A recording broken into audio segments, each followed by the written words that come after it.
Remove the screws that are attached in the PSU.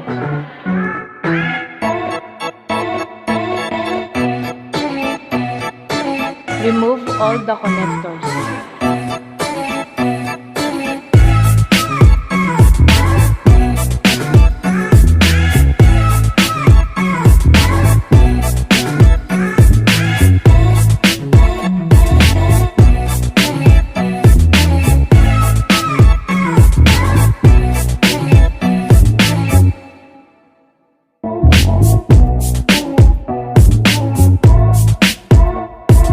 After removing the connectors, remove the power supply.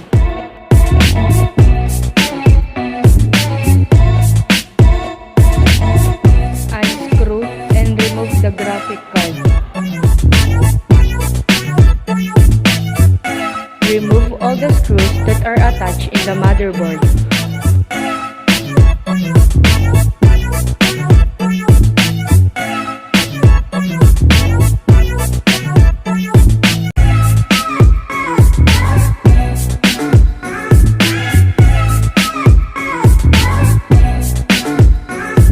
Remove the heatsink fan.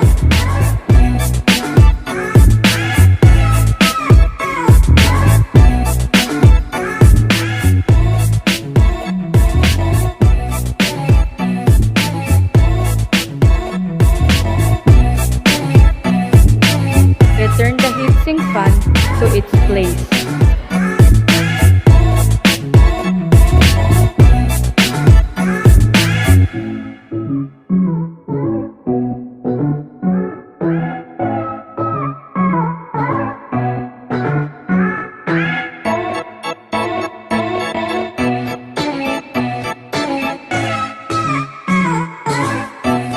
Return the motherboard to its place.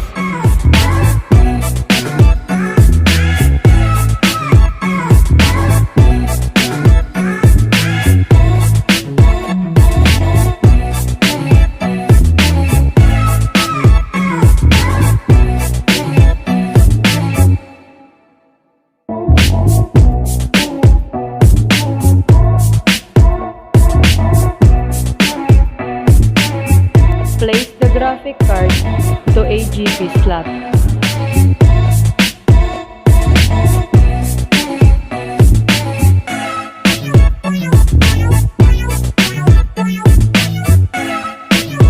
Return the PSU to its place.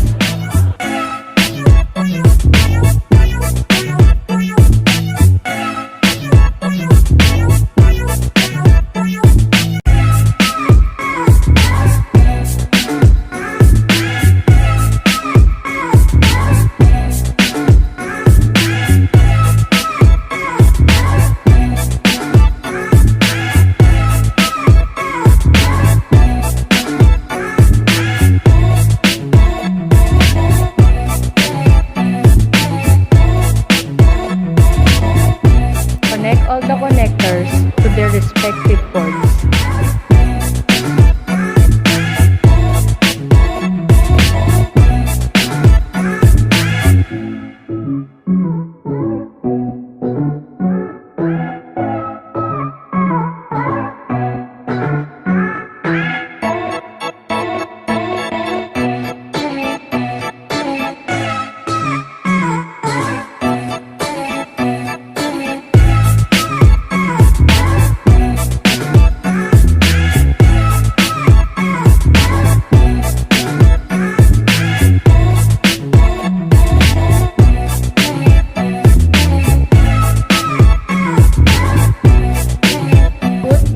System unit cover.